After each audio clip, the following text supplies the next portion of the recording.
We'll guide you through how to use the ChatGPT photo generator. If you find this helpful, consider subscribing and liking the video. First, open your web browser and go to the ChatGPT website.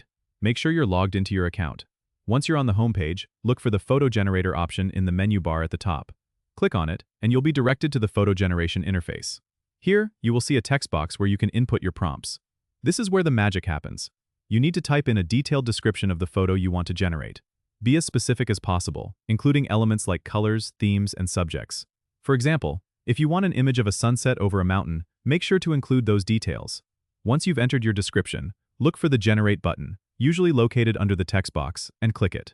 The system will take a few moments to process your request and generate the image based on your input.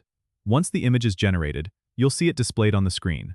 You can then download it by clicking the Download button, which is typically found below the image preview.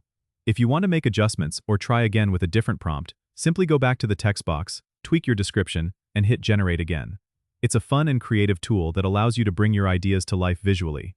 Don't forget to subscribe and comment if this helped you out.